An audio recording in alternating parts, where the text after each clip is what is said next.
In the heart of the sapphire sea, where the sun's rays filtered through layers of dancing waves, lay the Coral Kingdom, a shimmering underwater city made entirely of living coral, glowing an iridescent blend of colors. Fish of every hue darted between twisting spires, and dolphins played in whirlpools that sparkled like stardust. The kingdom was ruled by Queen Narita, a wise mermaid with hair like sea foam and eyes that mirrored the ocean's deepest blue. She guarded the heart pearl, a mystical gem that maintained balance across all underwater realms. Its light gave life to reefs, harmony to currents, and songs to the ocean winds. Few knew of its full power, and fewer had ever seen it up close. One morning, however, a soft tremble ran through the waters, unsettling the coral gardens. Whispers spread. The heart pearl was dimming. From the royal shell palace, Queen Narita summoned the Council of Waves. "The time has come," she said gravely, "to discover why the heart pearl fades. We must protect the magic before it is lost forever." The council chose one brave soul to seek the truth, Mira, a young mermaid with a curious heart and a special connection to the sea. Mira was not a royal, but the sea had always whispered secrets to her, and she understood its language better than most. Dolphins danced when she passed, and coral opened like flowers beneath her touch. With the queen's blessing, she left the kingdom at dawn, clutching a conch charm enchanted to guide her through uncharted waters. As she swam beyond the safety of the coral towers, a school of rainbow eels offered to guide her through the abyssal drift, a region where light barely reached and silence ruled. They moved like a single creature, illuminating the path with flickering sparks. Deep in the drift, Mira discovered a forgotten reef blackened by shadow, its coral lifeless and brittle. In the center stood a sunken obelisk, cracked and leaking dark energy. The heart pearl's magic wasn't just fading, it was being drained. A cold current swept through, whispering a name Mira didn't recognize. "Thaler," she shivered. The eels urged her on. Her quest was just beginning, and already the sea was revealing ancient wounds long hidden from even Queen Narita. Following the whispers of the current, Mira entered a kelp forest where long green strands shimmered like glass threads. Here lived the sea witches, three ancient sisters with hair like ink and voices that could shape water into illusions. They had once protected the balance of ocean magic, but withdrew after humans polluted their sacred coves. The witches greeted Mira with eerie smiles and riddles. "You seek the cause of sorrow?" one crooned. "Then listen, child, and learn the cost of forgotten truths." They showed her a vision. Centuries ago, a powerful sea sorcerer named Thaler had tried to control the heart pearl. When banished, he sealed fragments of his power in cursed stones, hidden in dark trenches. One such stone had cracked near the blackened reef. To restore the pearl, the witches warned, "You must gather the sea echoes, ancient memories scattered across the ocean." Mira nodded, heart pounding. With a vial of moonlit ink and the witch's blessing, she swam onward, toward the next memory echo, unaware that dark eyes already watched her from below. Far below the kelp forest, Mira entered the twilight trench, where bioluminescent creatures painted the walls with glowing runes. As she explored, she was ambushed by a shadowy shape, a young sea dragon named Lurian. Fierce but curious, he had been guarding the trench since his parents vanished. When Mira spoke of the heart pearl, Lurian's expression changed. "My parents were guardians," he said, "protectors of the pearl's energy lines. They disappeared when the sea began dimming." Reluctantly, he agreed to help Mira find the next sea echo. They discovered it guarded by ancient manta spirits who tested Mira's compassion and courage with illusions of her deepest fears. Mira passed the trial, and the echo revealed Thaler's prison, a sealed chasm beneath the midnight maw. There, Thaler stirred once more. The pearl had bound him, but the crack had weakened the seal. "He dreams of rising," the echo warned, "and dreams in time awaken." Mira and Lurian knew they had to find the remaining echoes, quickly. The next sea echo lay within the Crystal Gardens, an underwater valley where crystal flowers bloomed in slow motion, pulsing with ancient magic. As Mira and Lurian arrived, they were greeted by Zephyra, a jellyfish queen who spoke in luminous waves. "The garden sings," she said. But Thaler's poison silences us one bloom at a time. She led them to a cracked prism deep in the garden's heart. Mira reached out, and her memories mixed with the echoes. Her childhood near the reef, the first time she heard the ocean weep. The echo shimmered into her hands.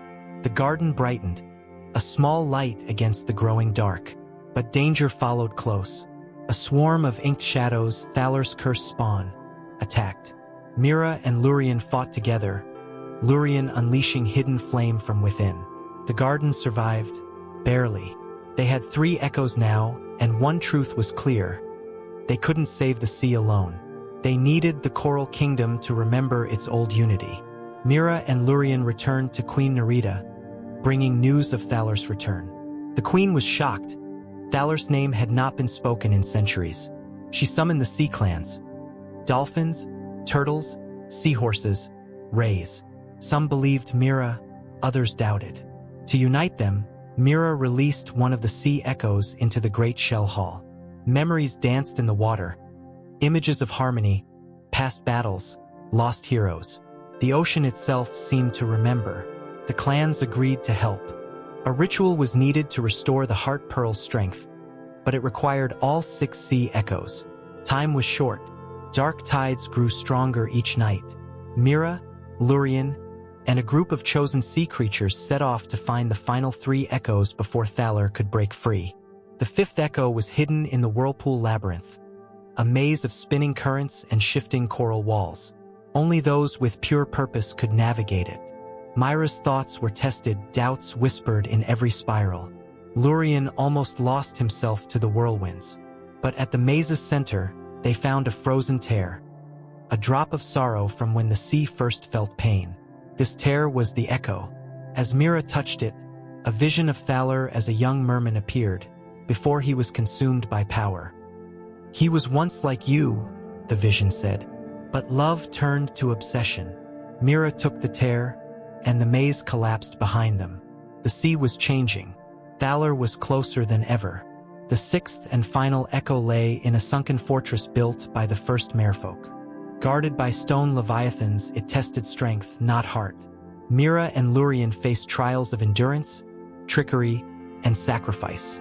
In the final chamber, they found a mirror pool that showed what each feared most. Mira saw herself failing, the sea empty, the pearl shattered. But she stood firm. The mirror shattered, revealing the last echo, a light that sang her name. With all 6 echoes, they returned to the Coral Kingdom for the ritual. But as they arrived, the sea turned black. Thaler had awakened. From the midnight maw, Thaler emerged, cloaked in shadow, eyes like ink, voice like storms. He cast a curse that silenced the whales, dried the currents, and withered coral. The Coral Kingdom trembled. Queen Narita stood tall, but it was Mira who faced Thaler. With Lurien beside her, she released the sea echoes. Each memory became a light in the darkness. Thaler tried to absorb them, but they pierced him, not with pain, but remembrance. The echoes reminded him of who he was, the beauty he once loved. Thaler screamed, a sound of sorrow and regret. "I forgot," he whispered. "I forgot how to feel." And then he dissolved into bubbles and vanished. With Thaler gone, Mira placed the sea echoes around the heart pearl. Light returned brighter than ever. The ocean healed. Coral bloomed. Songs returned to the whales. Queen Narita declared Mira the guardian of the sea's memory. Lurien took his place among the guardians, protector of the deeper waters. Peace returned to the Coral Kingdom, but Mira knew the sea would always whisper new stories, and she would be there to listen.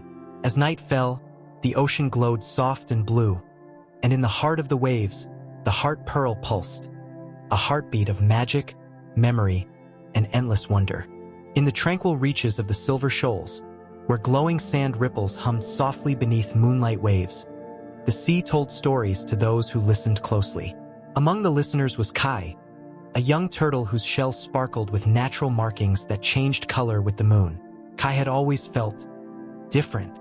When other turtles practiced swimming or played with clamshells, Kai sat at the reef's edge, ears tilted toward the ocean, listening. One twilight, as stars began their shimmering dance across the water's ceiling. A strange current swept in, not cold, but heavy, as though time itself moved through it. Washed ashore on a quiet coral shelf, Kai discovered a glowing conch shell etched with unknown symbols. The moment Kai touched it, time halted. Fish froze mid-swim, bubbles stood still, and even the moonlight paused in the water. The shell pulsed once, then whispered, "Find the clock coral," before the sea-forgotten awakens. As time resumed, the current vanished. Kai knew the sea had chosen him, and so his journey through time began. Determined to understand the mysterious message, Kai traveled to the Whispering Trenches, an area of the ocean known only in legend, said to house the coral that kept sea time flowing.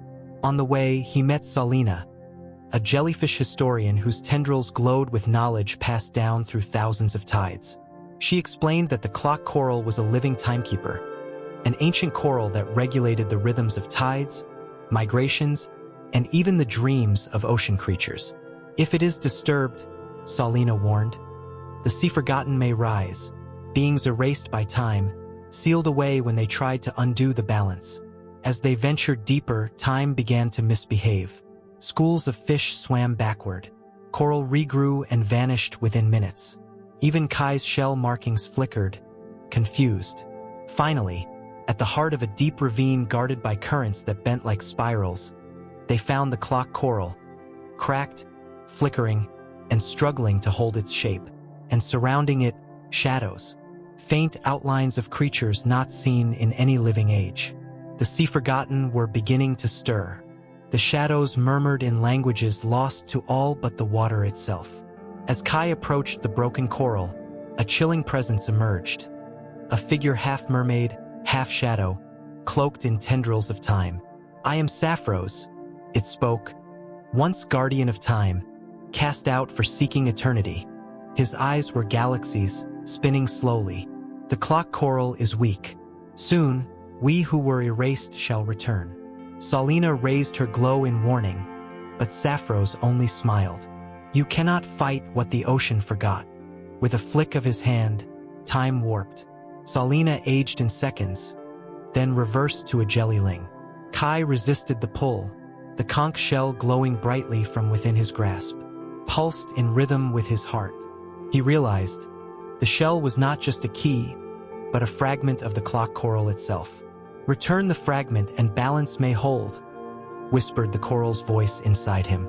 But Sapphiros vanished, his laughter echoing across the timeline. The race had begun. To restore the coral before the sea-forgotten rose and to heal the coral, Kai needed to retrieve 3 lost currents, streams of time sealed within memory vaults across the sea. First, they traveled to the Vault of Beginnings, hidden beneath the singing cliffs where whale songs shaped the rocks. Inside, they faced a challenge: relive the sea's earliest memory.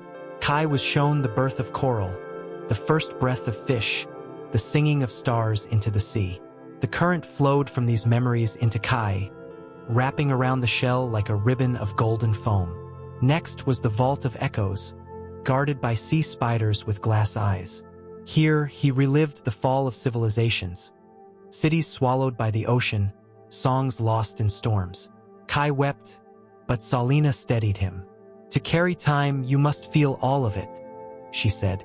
With 2 currents restored, they swam toward the final vault, the Vault of Futures, unsure what awaited them in a place that had not yet been born. The Vault of Futures shimmered like a mirage, shifting in and out of existence near the edge of the sea of glass. A still zone where nothing moved, not even time. Inside, everything was translucent, coral, fish, even sound. Here, Kai faced his possible futures. A broken shell, forgotten by time, or standing alone as the last creature in a stilled ocean. But one future sang louder than the rest. A healed coral reef, thriving, voices of children and whales echoing joyfully. Kai reached toward that vision, and the 3rd current surged into him. As it did, Sapphiros appeared again, furious. "You dare steal time itself?" he roared. With a wave of his hand, he shattered the vault, and everything froze. Except Kai. The shell in his hand pulsed, stronger than ever. It was time to face the sea-forgotten. Returning to the clock coral, now nearly swallowed by shadows, Kai released the three currents.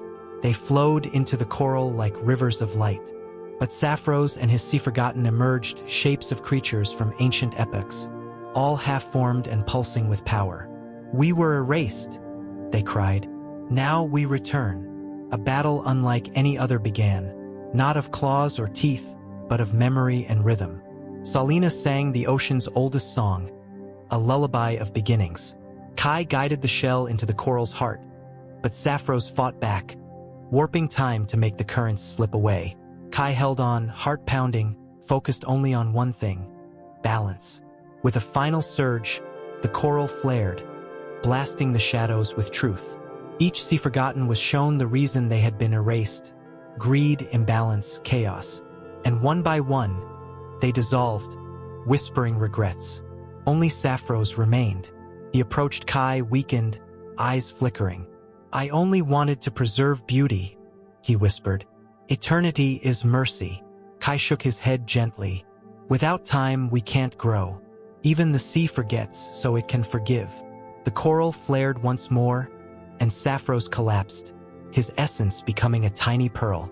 Kai caught it, placing it in the coral's base. "You will be remembered, but not repeated." The currents stilled. The ocean sighed. Balance returned. Time once more flowed gently forward. The clock coral's colors returned, shimmering with every hue of history. The glowing conch shell, having fulfilled its purpose, sank slowly into the coral, fusing with it. Kai's shell took on a permanent glow, bearing the spiral of the coral's mark. Salina returned to her original form, now wiser than ever. Word spread across the seas of the turtle who had listened and saved time. The tides danced more softly. Tides flowed gently across sand beds, and even storms hummed a little slower, as if grateful. Days passed. Kai returned to Silver Shoals, the place where it all began. Waiting for him was a glowing egg, a gift from the sea, born of the coral itself. From it would hatch another timekeeper someday. Until then, Kai remained its guardian. He would tell its stories, keep its rhythm, and listen to the sea's whispers. Even Salina stayed nearby, documenting Kai's journey for generations to come. And somewhere, deep within the currents, the pearl that was once Sapphiros shimmered quietly, a reminder that even those lost to time deserve a place in the ocean's great song. At night, when the stars dipped low enough to kiss the sea, the coral hummed a lullaby. Fish paused to hear it. Whales slowed their songs. And Kai, perched on his favorite reef edge, watched it all. The sea breathing, time moving, stories flowing like currents. The shell of time never truly sleeps, and the ocean, like a dream, goes on forever. For in its depths, every second is a story, and every creature plays a part in the dance of time beneath the waves. Lumo, though small and unsure, accepted the mission with determination. Allery gifted him a bubble of memory, a glowing sphere that would guide him toward the lost shard. As he left Glowroot Valley, the weight of the ocean seemed heavier. The journey to the sunken rift took him through trenches that twisted like eels and across chasms lined with ghost coral. Along the way, he met Myri, a blind manta ray who could see through sound and had heard the Lightseed's song as a child. "I will guide you," she said, sensing Lumo's resolve. With Myri as his navigator, they reached the edge of the rift, where light completely vanished. The water felt still, yet thick with ancient silence. Lumo's light flickered, barely a spark, but the bubble of memory pulsed stronger. "It's close," Myri whispered, "but something guards it, something old." As they descended, a low rumble echoed through the rift. The darkness stirred, and a presence older than memory awakened. Within the deepest pit of the rift sat the Shard Keeper, a massive anglerfish whose lure glowed with stolen brilliance.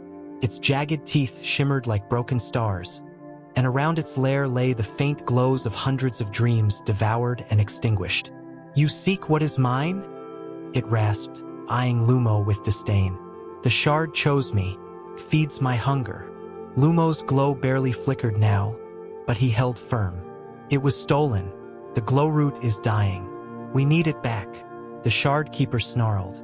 Then earn it. With that, he launched into a test of lights, flickers of memory, of fear, of strength. Lumo was cast into illusion after illusion, each one a shadow of failure. His school laughing at his fading light, the ocean forgetting his name, his glow disappearing forever. But through every vision, Myri's voice echoed, "You are more than your light." In a final burst of defiance, Lumo let go of fear and embraced his fading glow. That moment, his true inner light ignited, brighter than ever before. The illusions shattered. The shard keeper reeled back, stunned. The shard left its lure and floated to Lumo, drawn to his courage. With the shard recovered, the rift began to collapse. Myri led Lumo swiftly through twisting tunnels, avoiding collapsing rocks and surging dark currents. Along the way, the shard pulsed in Lumo's fins, sending waves of light into the dark. Light that healed, that comforted, that remembered. As they swam upward, small creatures began to glow again. Crustaceans, worms, even blind eels lit up like stars. The deep sea responded to the shard's return.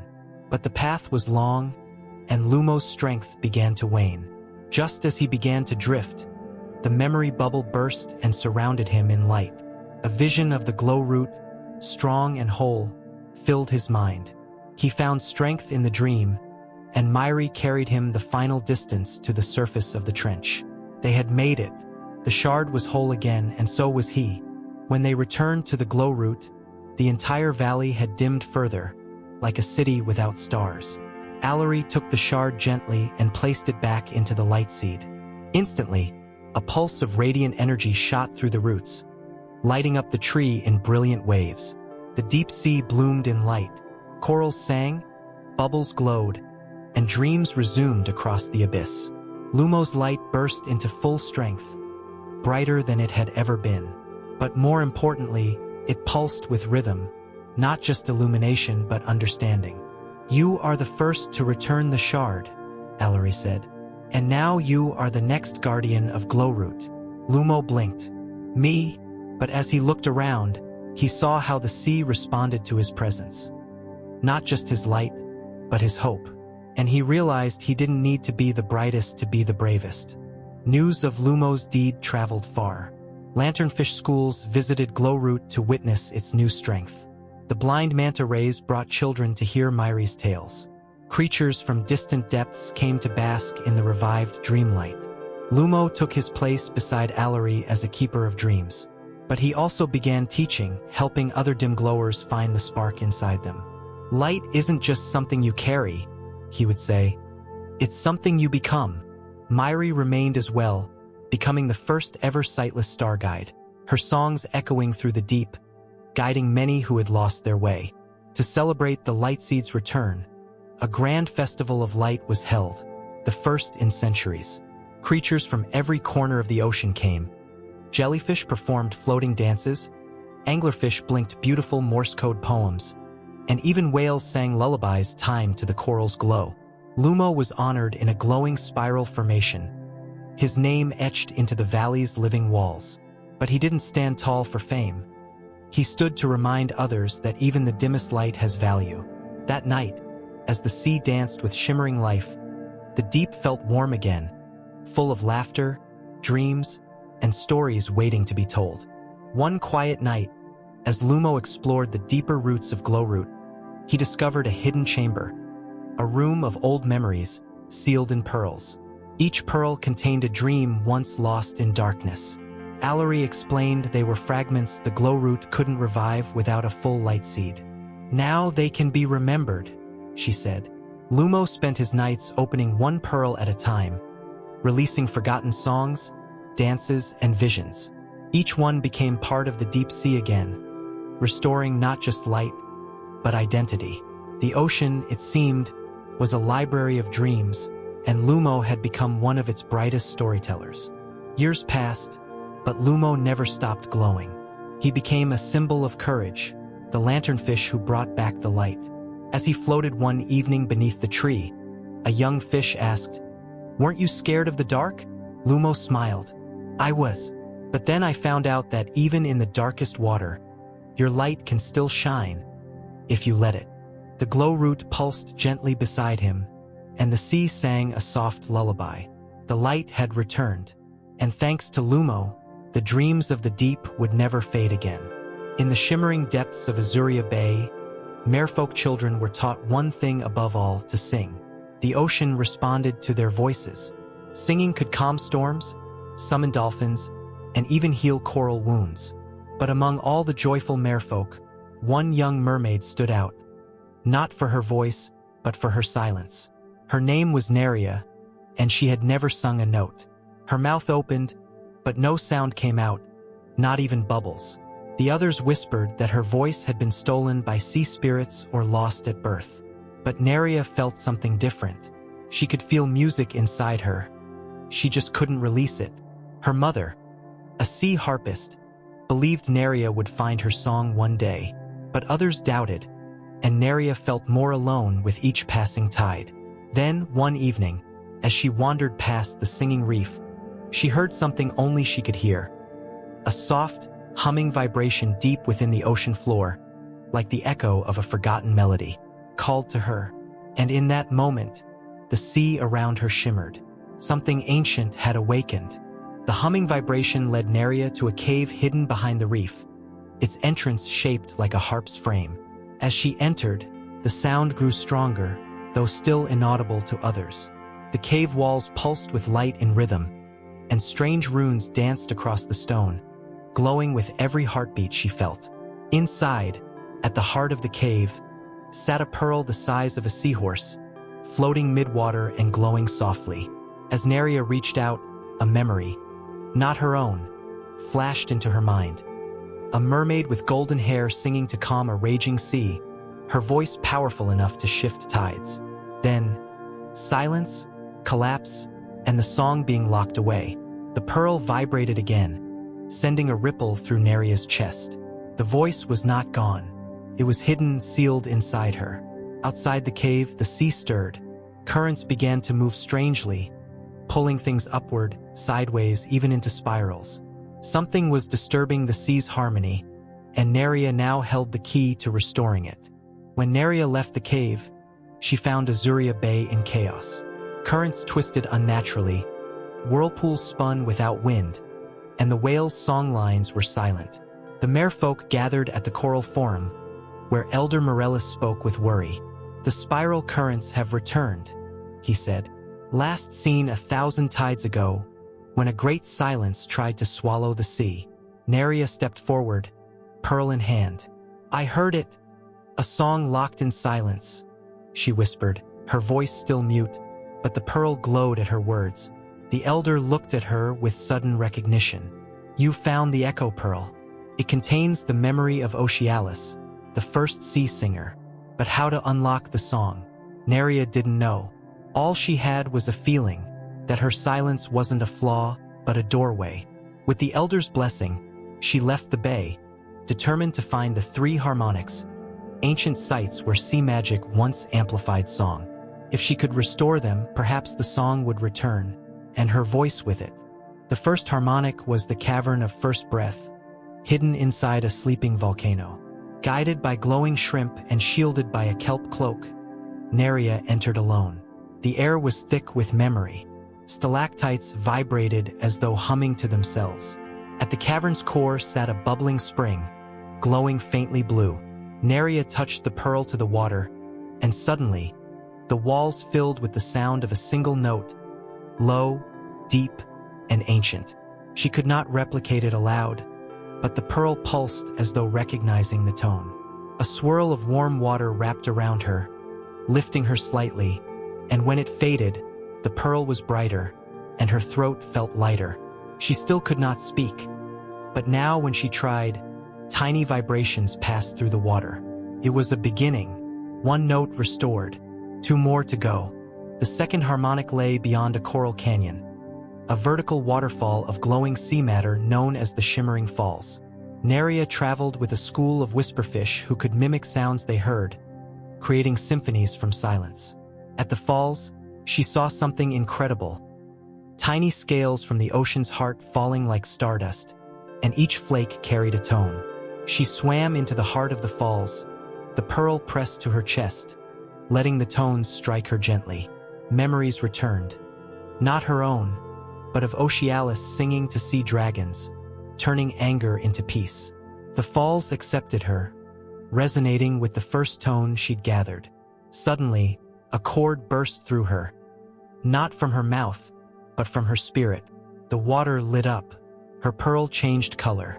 And when she opened her mouth again, a single soft tone escaped, her first sound. The second note of the lost song had returned. The final harmonic was the most dangerous. A floating isle made of giant hollow shells that trapped voices. Neria, now joined by a curious dolphin named Skim, approached cautiously. The isle rang with trapped sounds. Laughs, cries, melodies, all looped endlessly. The danger was getting lost in the echoes. Inside the isle, she saw illusions, visions of her past, times when she felt ashamed of her silence. But with Skim beside her, she held firm. The echo pearl pulsed strongly now. She reached the center, a shell shaped like a spiral horn. When she placed the pearl inside, the trapped sound stilled.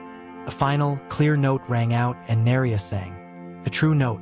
Her voice returned, and with it, the complete song of Ocealis flowed through her, echoing across the isle, calming the sea. The harmonics were restored. The spiral currents weakened.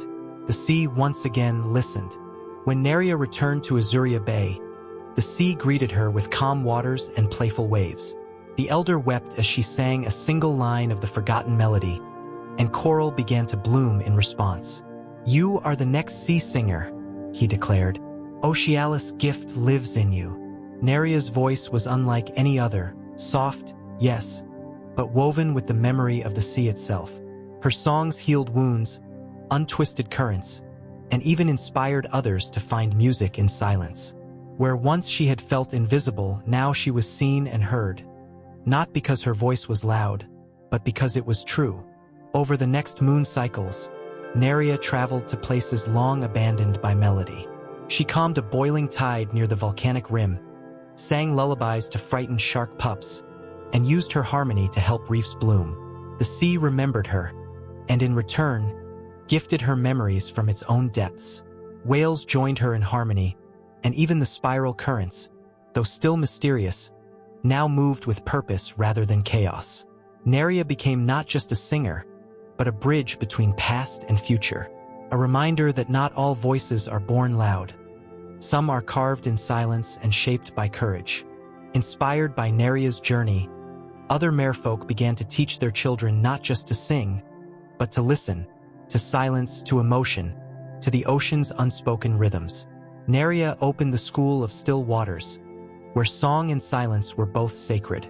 Creatures of all kinds came. Mute crabs, tone-deaf seahorses, even quiet jellyfish. All found music in their own way. Neria encouraged each one.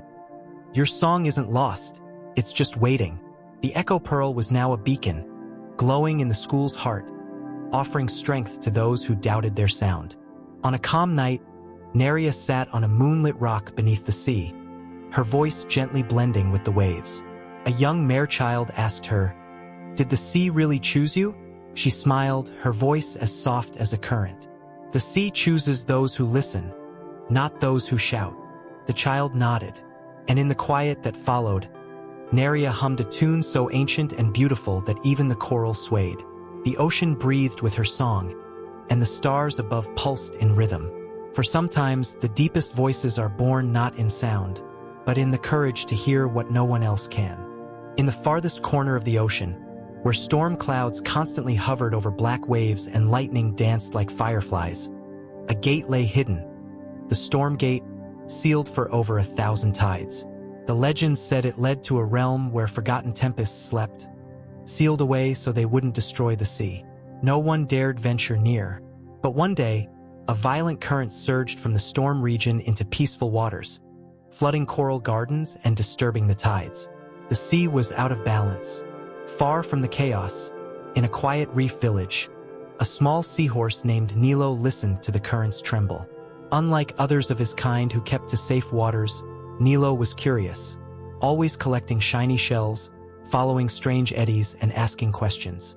When a bolt of stormlight struck the reef, leaving behind a shimmering spiral shell with a crackling hum inside, Nilo knew the ocean was calling him to do something big, something no seahorse had ever done before. Nilo examined the shell, which pulsed with blue lightning and strange warmth.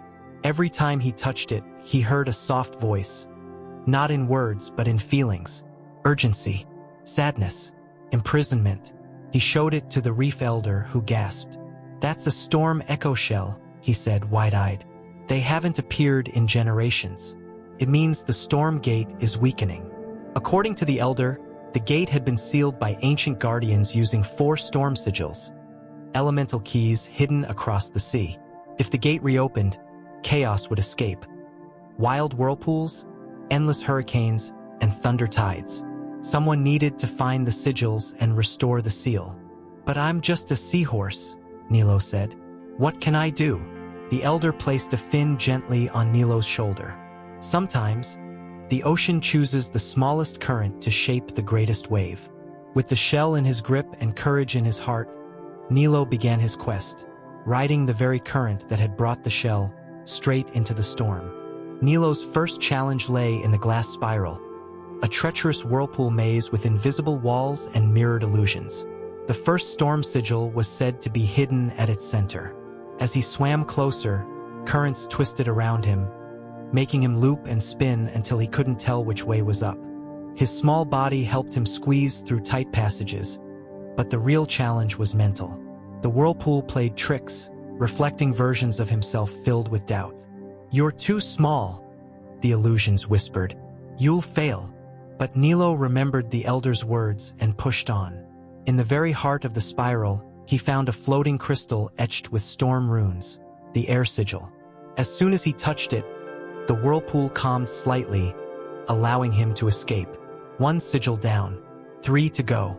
The second storm sigil was hidden within the cave of Thundershade, a massive underwater cavern that amplified even the tiniest sounds into booming echoes. Nilo ventured inside, navigating the sonic chambers where loud thoughts could trigger collapses. He met a peculiar ally, a mute crab named Clack, who communicated in clicks and gestures. Clack knew the cave's secret paths and led Nilo through without a single sound. At the center of the cave was a stone basin holding a glowing orb, the sound sigil. As Nilo approached, a deep growl filled the chamber. A thunder serpent, the cave's guardian. It attacked with blasts of vibrating sound. Nilo used the shell to absorb and redirect the echoes, creating a harmony that soothed the creature. The serpent calmed, allowing Nilo to take the sigil. With a bow, Clack vanished into the shadows, and Nilo swam out, the sigil safe in his satchel. The third sigil was guarded in the lightning reef, a jagged, glowing mountain where electrical storms pulsed constantly through the water. Creatures made of living electricity slithered through the reef's crevices. Nilo, protected only by a small barrier spell from the elder's charm, moved cautiously. He had to stay calm. Fear attracted lightning. In the center of the reef, on a floating stone, hovered the spark sigil, crackling with wild energy. As Nilo reached for it, lightning struck all around. A bolt nearly hit him, but the storm echo shell absorbed the strike and shone bright blue. With a mighty pulse, the reef calmed, recognizing the shell's ancient power. Nilo seized the sigil, heart racing. 3 sigils now pulsed in harmony. But the sea darkened. The storm gate was opening faster than expected. He had to hurry. The final sigil lay in a place no one thought a storm could touch, the frozen spiral, a sea trench so cold and quiet it silenced even thoughts. Nilo's fins stiffened as he entered, frost forming on his shell. He met an old narwhal named Tail, the last of the frost guard. "The sea holds fire and frost alike," Tail rumbled. "You'll need both to restore balance." The frost sigil was buried beneath layers of ice coral and guarded by slumbering snow serpents. With Tail's help, Nilo navigated the maze, placing the other 3 sigils in the proper order to thaw the ice without waking the serpents. As the final sigil rose into view, a snow serpent stirred. Nilo froze, but it only blinked and nodded, recognizing him. "The storm cannot be sealed with power alone," it whispered. Only harmony. Nilo placed the sigil with the others. The set was complete. Now he had to return to the storm gate and face whatever waited beyond. The storm gate towered before him, a massive arch made of swirling windstone and black coral. Lightning streaked through it, and at its base churned a storm hole, a swirling vortex of wild magic. The sea around it trembled. As Nilo approached, the gate pulsed. From within, a massive eye opened. A being of living storm, the spirit of all unbound tempests, once sealed away for nearly destroying the sea. You would cage me again? It roared. You, a creature no bigger than a kelp leaf? Nilo's voice trembled, but he stood his ground. Not cage, he said. Balance. He placed the sigils in their slots around the gate, but the final step was not mechanical. The spirit of the storm challenged his heart, testing him with visions of destruction, temptation, and chaos. Nilo held fast to calm, breathing, listening to the ocean's rhythm. And then, the gate accepted him. As the sigils activated, the vortex stilled. Lightning curved inward instead of out. Rain clouds dissolved into mist. The storm spirit, now calmed, shrank into a ball of energy and whispered, You understood me. I only raged because I was forgotten. Nilo bowed. You're not forgotten. The sea remembers everything, even storms. With a last shimmer of light, the storm gate resealed itself, becoming quiet, dormant. The sigils disappeared into the water, spreading their energy to protect future generations. Nilo floated silently in the calm sea, the storm now a memory behind him, one he would carry forever. News spread faster than the current. A seahorse had calmed the storm gate. Nilo returned to his reef, no longer the odd collector of shells, but a legend. Yet he remained humble, still exploring, still listening.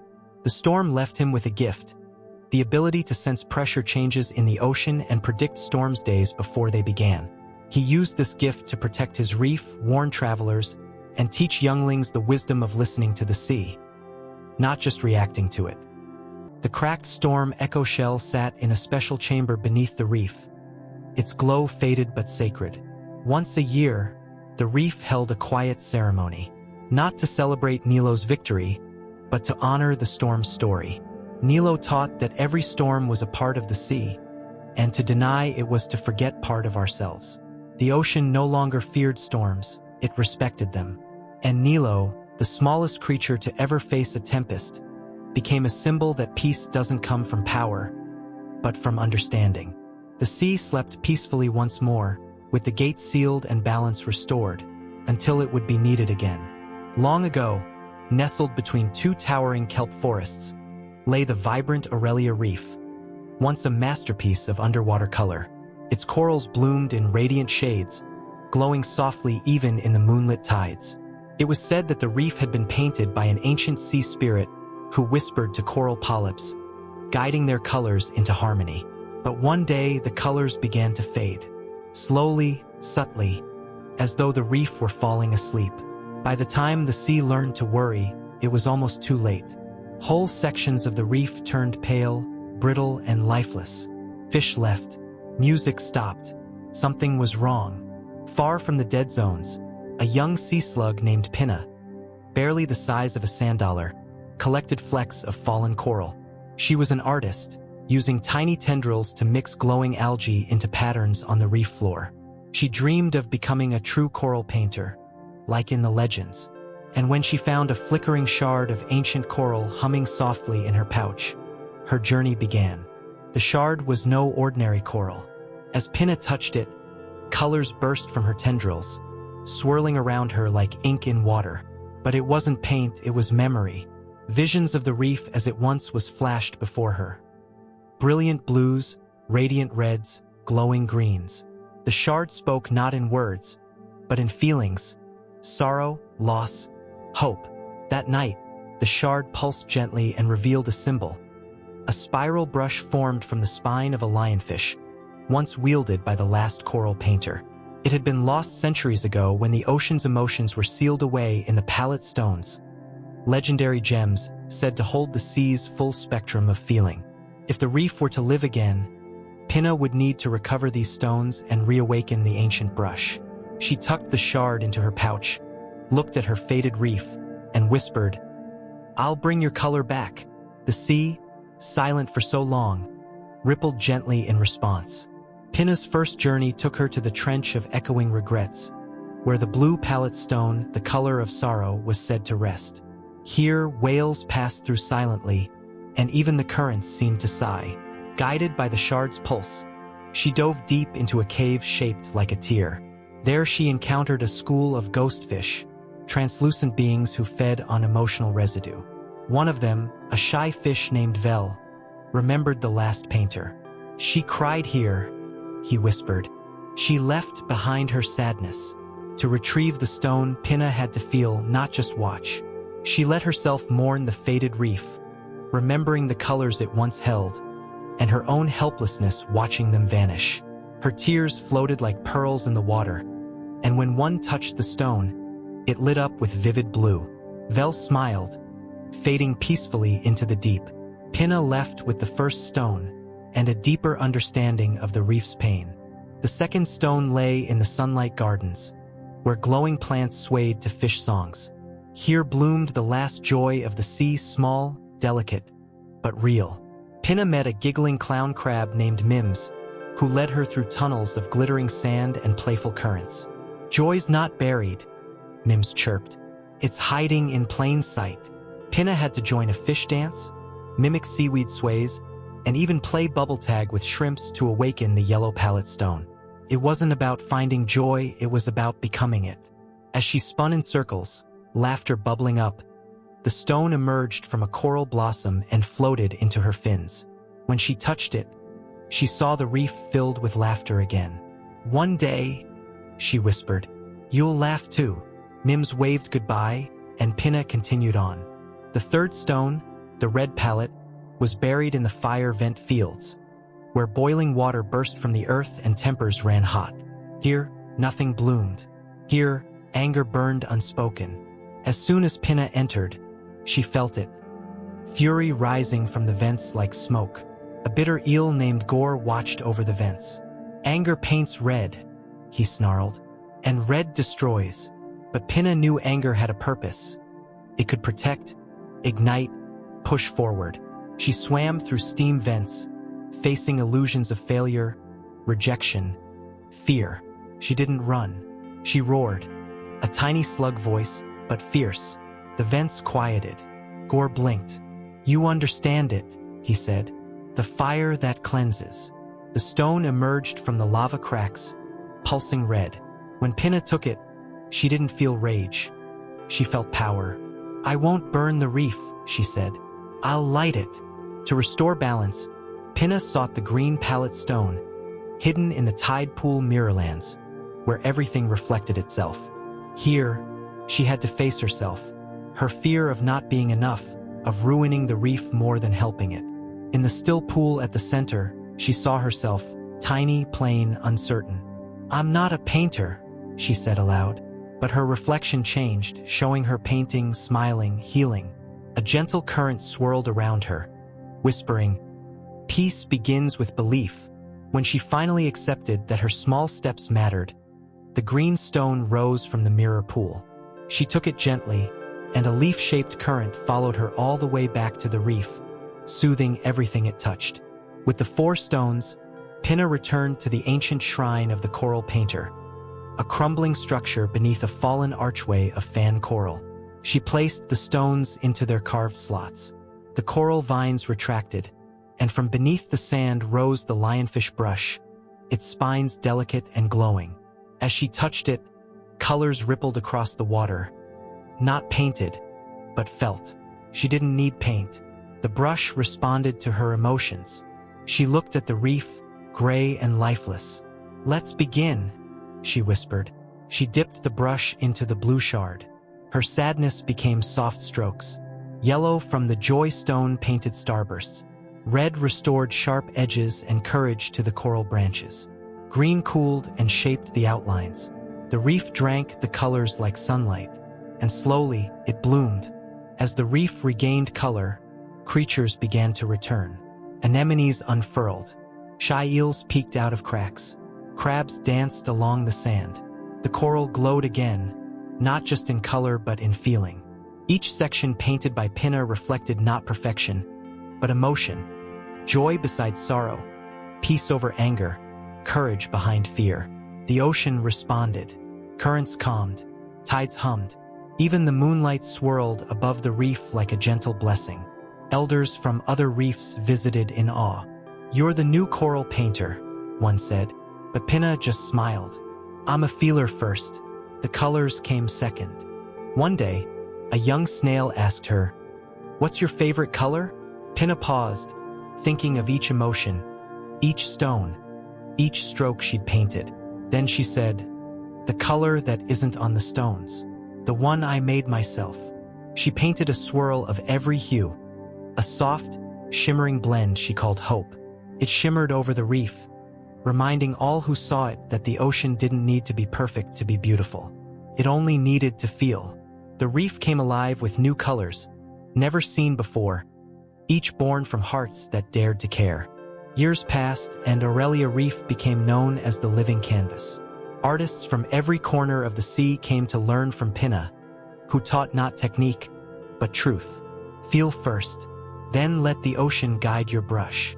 The palette stones remained with her, pulsing gently, no longer heavy with pain, but warm with purpose. Pinna painted not just with color, but with compassion.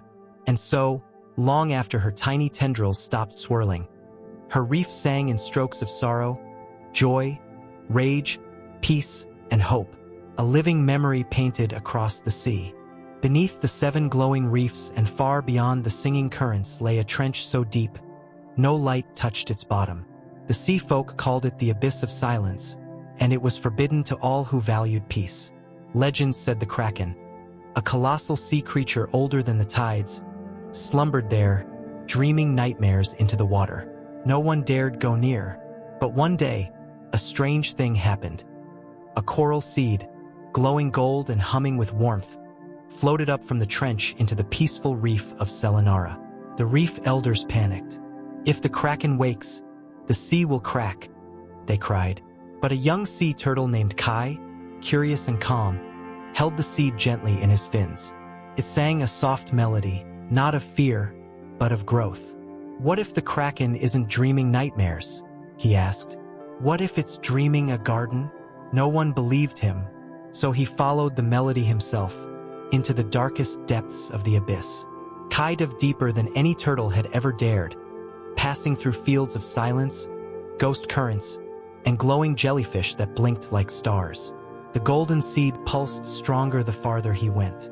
At last, the trench opened into a vast, pitch-black chamber. Silence throbbed like a drumbeat, heavy and ancient. In the center of the chamber lay the Kraken, enormous, still, its body wrapped around a mound of bioluminescent vines and spiraling corals. A garden, but broken, wilted, half-dead. The Kraken wasn't a monster. It was a gardener, and it was dying. Kai floated near, heart pounding, unsure whether to flee or help. The Kraken opened one eye, swirling with sorrow and wisdom. "You hold my last seed," it said, its voice like shifting tectonic plates. "Will you plant it?" Kai nodded, afraid but resolute. The Kraken closed its eye again. "Then you must awaken the waters of care." Kai swam gently toward the heart of the Kraken's garden and placed the seed beside a faded vine. The moment it touched the soil, golden light rippled outward, and a single coral bud opened. The Kraken stirred. A soft hum echoed through the chamber, and other vines twitched, as if remembering life. The garden responded to emotion, not sunlight. The Kraken whispered, "This garden was once the cradle of balance. It fed the ocean's dreams. But neglect, fear, and isolation had caused it to wither. To restore it," the Kraken said, "you must bring the 4 waters: wonder, care, forgiveness, and laughter." Kai agreed. He left the abyss, seed-stained and glowing, on a mission to find the 4 waters that would heal the oldest garden in the sea. The first water lay in the Veil of Illusions, a current that shimmered like oil and warped everything within. Here, fish chased mirages and swam in circles, forgetting their purpose. Kai entered slowly, remembering the Kraken's words. Wonder comes from seeing truth beneath beauty. He followed not the prettiest images, but the quiet ones. A single shell dancing alone, a spiral bubble rising against the current. At the heart of the veil, he found a glowing drop, the water of wonder, clear and pure. As soon as he touched it, the illusions fell away, and Kai saw the ocean not as it looked, but as it felt. Vast, alive, mysterious. He placed the drop into a glowing pearl and swam on. The second water lived within the whale graveyard, where bones of ancient giants rested in quiet reverence. The place felt heavy, but not sad, more like a sacred silence. Kai followed the currents through ribcages and skulls until he found a pod of memory whales, their skin etched with stories of the past. One calf swam beside its sleeping ancestor, pressing its body gently against the bones. From this tender act, a single tear fell into the sand, forming a glowing pool, the water of care. Care wasn't loud. It was quiet devotion, soft presence. Kai took the drop with a bow and promised to return. The whales sang behind him, low and slow, their song following him home. The third water proved the hardest. It was hidden in the clashing caves, where opposing currents met and roared against one another. The sea's own version of argument and memory. Here, Kai was forced to confront old wounds, creatures who once harmed others, and parts of himself he wished to forget. He met a crusty shark named Mar, whose tail was broken in a long-ago battle. "I guard the forgiveness spring," he grumbled, "but I've never drunk from it." Mar admitted he'd fought the Kraken long ago, helping seal it in silence. "I feared what I didn't understand," he said. "Still do." Kai listened without judgment. He guided Mar to the spring, a quiet crack in the rock where two currents finally met and stilled. Forgiveness didn't erase, it softened. Kai left with a gentle, gray-blue drop and a new friend swimming behind him. The last water hid in the most unlikely place. The Tickle Reef, a wild, chaotic patch of unpredictable currents, mischievous squids, and bubbles that made everyone giggle. First, Kai thought it was a joke. Laughter in a garden? But then he noticed how light the water felt, how coral here bloomed brighter. A pufferfish burst out laughing when a squid inked itself by accident, and the reef responded, glowing pink and silver. At the heart of it, a bubble popped and left behind the final drop, the water of laughter. Kai couldn't help but chuckle. Joy, after all, was healing too. He carried the final drop in a spinning shell and began his return to the Kraken. Back in the trench, the Kraken stirred as Kai returned. One by one, Kai released the four waters into the garden. Wonder flowed through roots. Care soaked the vines. Forgiveness softened the shadows. Laughter bubbled along coral walls. The garden bloomed, slow at first, then in waves. Coral of every color, shapes no one had seen in ages. The Kraken wept, and where its tears fell, flowers bloomed. "You have restored more than my garden," it said. "You've restored my trust." The garden was no longer a secret. It was a sanctuary, a place the sea could return to when it needed to remember its oldest truths. Word spread quickly. Creatures from every corner of the ocean came, not to gape, but to give. A ray brought bioluminescent sand. A dolphin donated laughter lines. Mar the shark guarded the gate with pride. Even the sea dragons came, singing a long-lost lullaby. The Kraken remained gentle, its tentacles planting seeds guided by Kai's advice. Kai didn't become a hero or a leader. He became the first gardener, teaching younglings to tend with patience, not power. He told them, "A single coral bloom can change the sea, if you care enough to grow it." Years passed. The garden thrived, becoming the heart of the deep sea. When tempests raged above, the Kraken's garden stayed calm. When coral elsewhere faded, its seeds helped restore them. Kai grew older, slower, wiser. Before he drifted into the sea of dreams, he left behind a shell filled with seeds. Not to control, but to share. And in the heart of the garden, a statue bloomed. Not of Kai, not of the kraken, but of two creatures planting coral together. The ocean never forgot the boy who believed even monsters could bloom. And somewhere in the deep, the garden still glows, alive with wonder, care, forgiveness, and laughter. In the underwater city of Timfra, built into the sides of a vast underwater cliff, sea creatures lived in harmony with currents that whispered songs through the coral halls.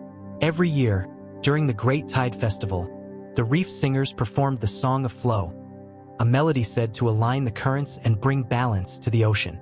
But this year, something was wrong. The currents didn't hum.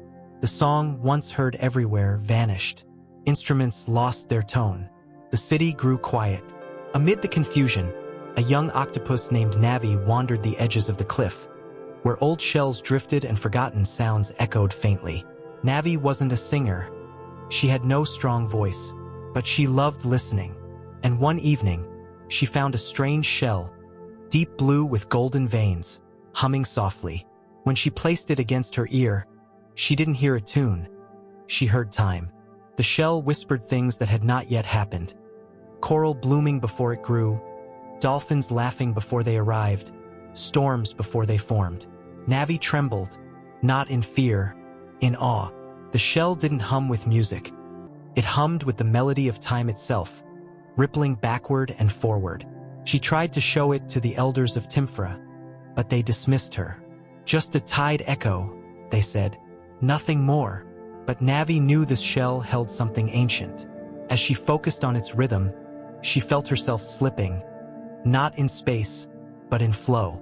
In a flash of shimmer and silence, she blinked and found herself decades in the past. The reef was brighter, younger, louder. The song filled the waters again. She had traveled not just through memory, but truly through time. The shell was a chronoshell, a relic of the deep singers, said to be lost forever. In the past, Navi met a young fish named Luro, who was training to be Timfra's first singer.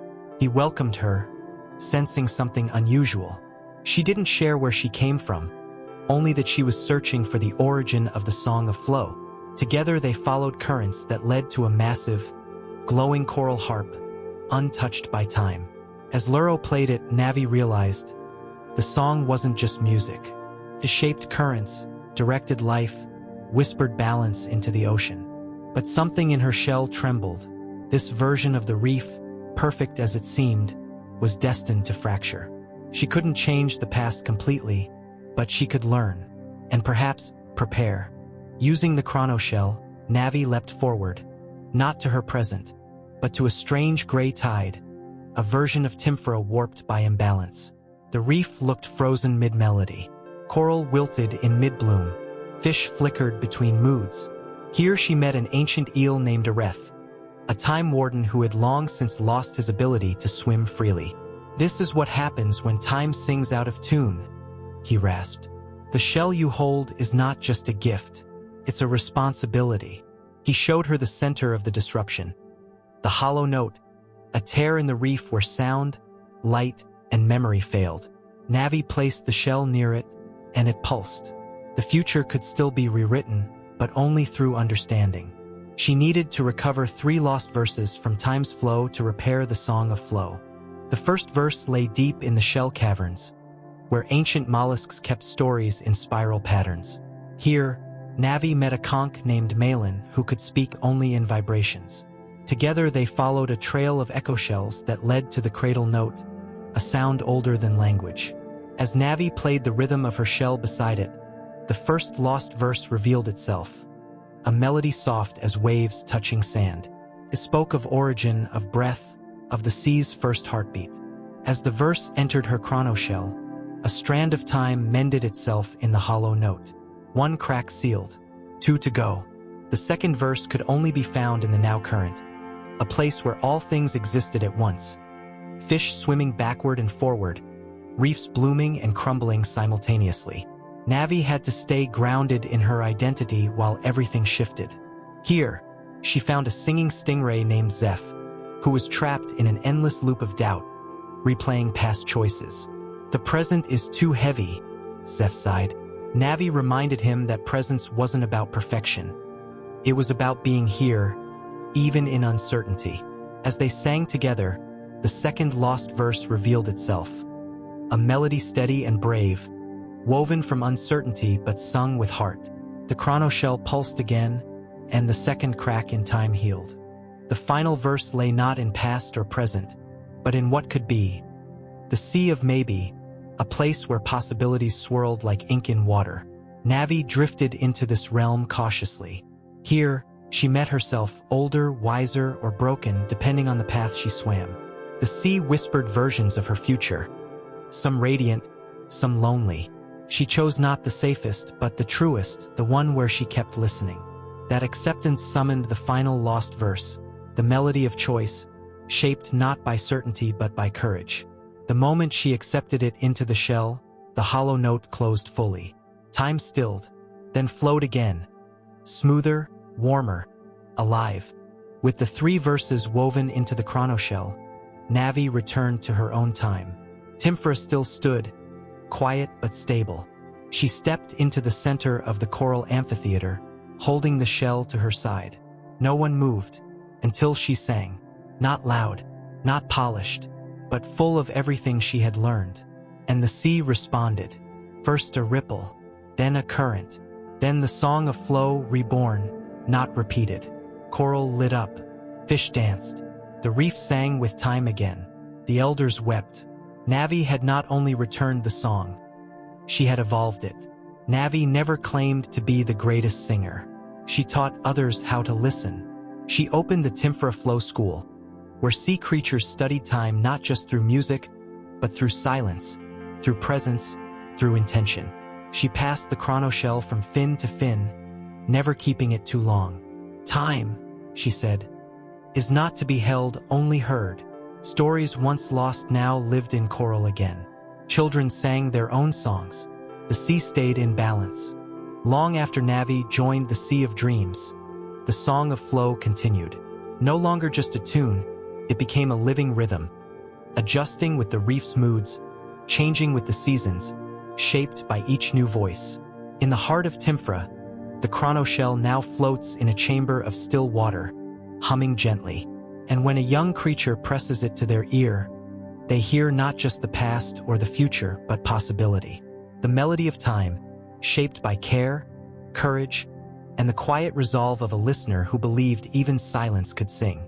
Deep in the calmest corner of the ocean, where the sea's surface shimmered like polished glass, lived a strange phenomenon known as the mirror tide. It only appeared when the moon was full and glowing directly above. When it came, the water turned to liquid glass, smooth, silent, and so reflective it could show not only a creature's face, but their truths, even the ones they tried to hide. Most avoided it. Some feared it.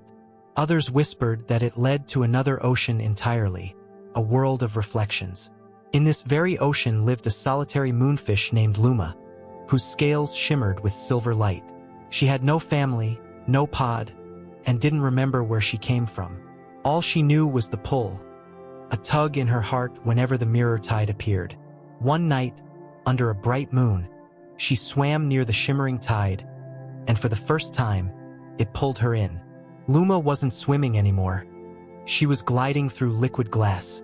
The surface passed over her like air, and when she looked up, she saw not the stars, but another ocean upside down.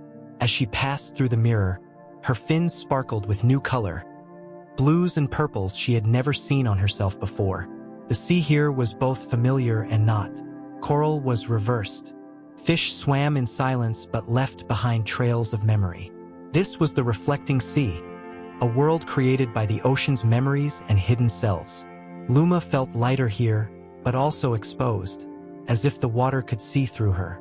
A jellyfish of shimmering gold floated near. It didn't speak with sound, but with feeling. You were called here. It pulsed. The mirror tide is cracking.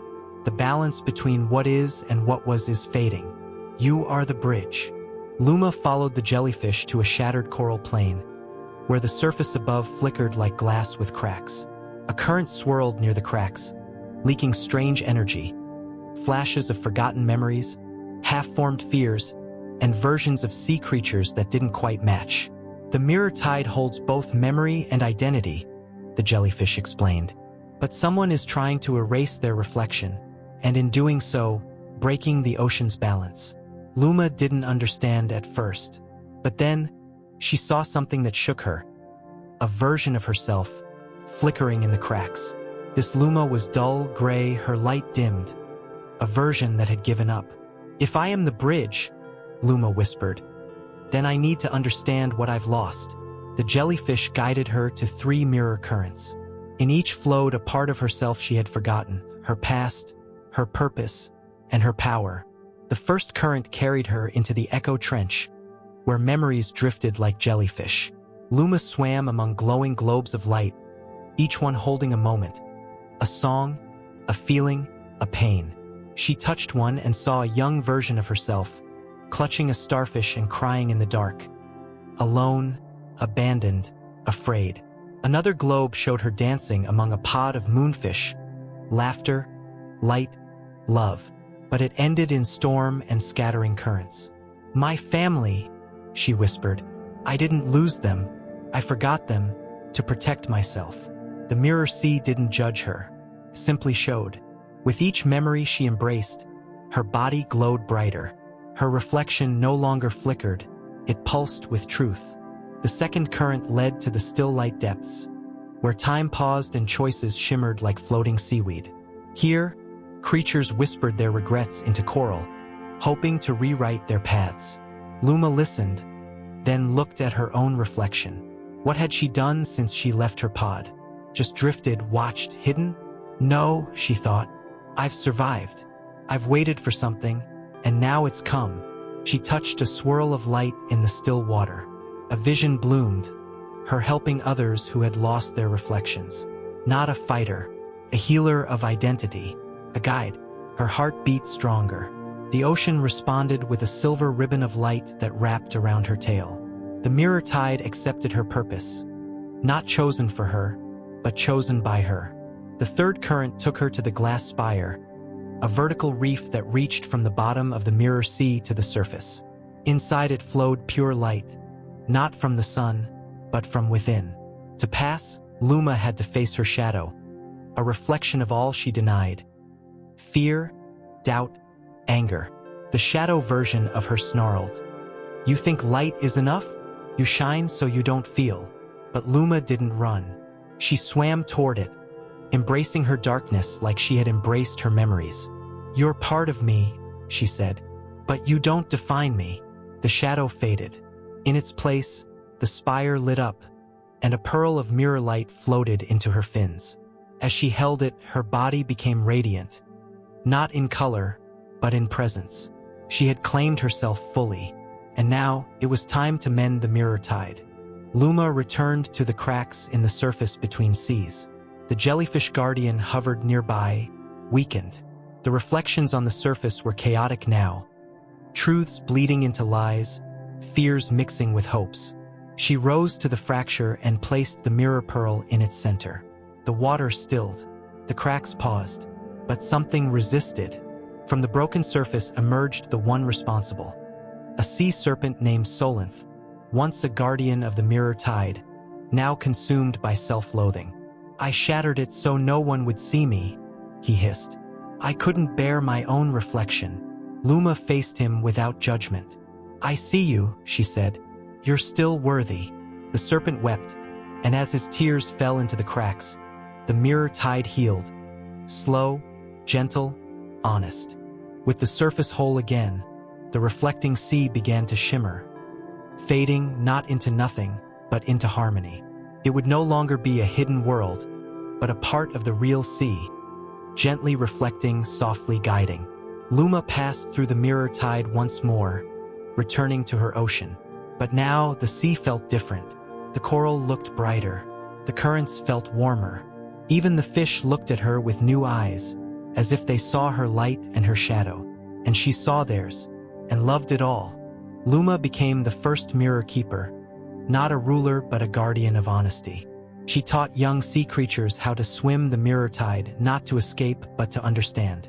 She helped squids who hid their fears, crabs who forgot their past, rays who doubted their dreams. She didn't change them. She helped them reflect and accept. She didn't sing loudly or sparkle brightest. But when she swam, the currents listened. Generations passed, and moonfish told tales of the one who swam between seas. The mirror tide no longer appeared only at full moons.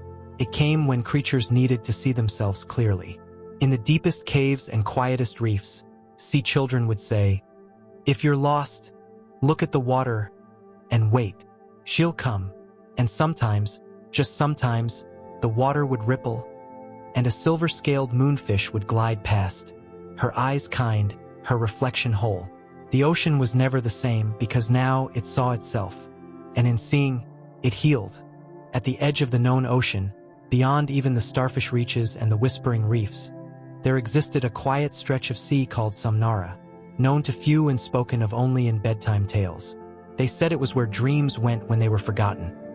Every wish whispered to the waves, every idea that faded with sleep, every hope left behind. The currents there moved slowly, like breathing. The water shimmered softly, colored with unspoken thoughts. One night, a gentle seahorse named Lyra, who worked as a dream carrier in the reef of Noctalis, found a peculiar shell floating alone. When she placed it against her ear, she heard not music, but a voice, her own, younger and full of wonder. "One day," the voice said, "I'll build a castle of light where sea creatures can dream freely." Lyra blinked. She had forgotten that dream. The shell pulsed with warmth, and for the first time in years, Lyra remembered what it felt like to dream. That night, Lyra dreamt again, really dreamt. In her sleep, coral towers spun through glowing tides, sea lions recited poetry, and jellyfish painted skies with ink.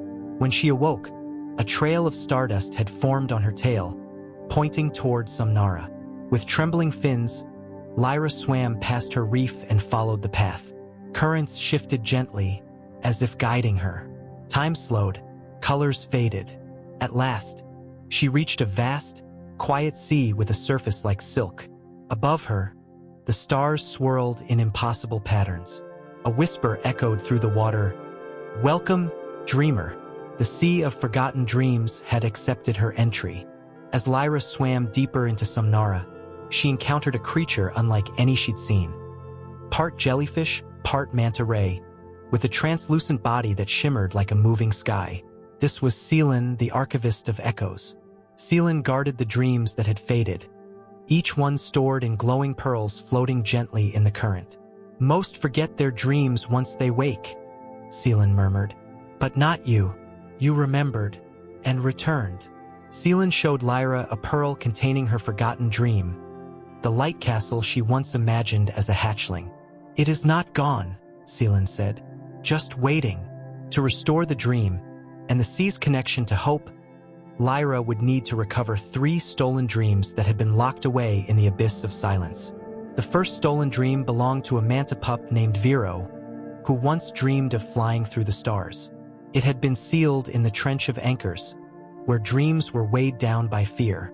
Lyra dove deep, currents growing heavier with each fin stroke. There, in the trench, she found the dream, trapped in a black pearl wrapped in chains of doubt. To free it, Lyra had to let go of her own fear of failure. She remembered the reef elders mocking her castle idea, the voice that said, "Be practical." "I believed them," she whispered, "but not anymore." The chains cracked. The pearl burst into glowing wings that spiraled upward. One dream restored. The second dream was sealed within the caves of silence, where sound was swallowed whole. This dream belonged to a crab named Tycho, who once dreamed of writing songs that made the sea laugh. Inside the caves, Lyra had to find sound without making it. She remembered Tycho's tunes, silly, joyful, full of life. She hummed one softly in her mind, and the cave echoed it back. A tiny music box-shaped pearl appeared, vibrating with joy. When she touched it, bubbles of laughter surrounded her. The cave glowed. Another dream returned to the sea. The third dream, the hardest, was hidden in the mirror pool of doubt, where creatures saw only what they feared most. Here, Lyra saw herself failing, her castle crumbling, dreamers mocking her. She floated alone in an empty reef, But then she remembered Selen's words. Dreams don't need to be perfect, only real. She reached into the reflection, pulled free a golden orb, the dream of a blind shrimp named Sol who once dreamed of lighting the darkest caves. The orb flickered, then glowed steadily. Light returned. With the 3 dreams restored, Selen guided Lyra to the dreamroot tree, the heart of Samnara. Its branches swayed with memory. Its leaves glowed with possibility. Lyra placed the dreams among its roots. The sea trembled, not in fear, in awakening. Dreamers across the ocean stirred in their sleep. Old wishes rekindled. Forgotten goals re-emerged. The castle Lyra once imagined rose from the seabed. Not of coral, but of song, light, and flight. Not a place for power, but a sanctuary for dreamers. Lyra had not just remembered her dream. She'd made space for all dreams to live. Word of the dreamroot tree spread across reefs. The dream current, once lost, began to flow again. A soft tide that passed through sleeping minds. It whispered not answers, but possibilities. Lyra became known as the Dreamsinger, not because she controlled dreams, but because she listened to them. She helped others remember what they once wanted, what they once dared to believe. No dream was too small. A fish who wished to juggle bubbles. A turtle who wanted to race currents. A snail who hoped to build spiral art. All dreams were honored. Near the dreamroot tree, a garden bloomed, where lost dreams gently floated and took root. Some became songs. Others became shelters. Some simply shined, warming the water. Dreamers who felt lost came here. Not all dreams were meant to come true, but they all deserved to be seen. Lyra walked among them, smiling softly. She tended to the garden like a guardian of souls. The ocean had changed, not louder, not busier, but more alive. Years passed, and Lyra's castle stood strong. Not because of walls, but because of what it held. When Lyra returned to the Sea of Dreams, the reef whispered her name with gratitude. In her place, she left behind a shell, the very one that had spoken her name long ago. And now, when a young sea creature finds that shell and presses it to their ear, they hear a whisper. What dream did you forget? And sometimes, just sometimes, they remember. And when they do, the sea of forgotten dreams ripples once more, not with sorrow, but with hope.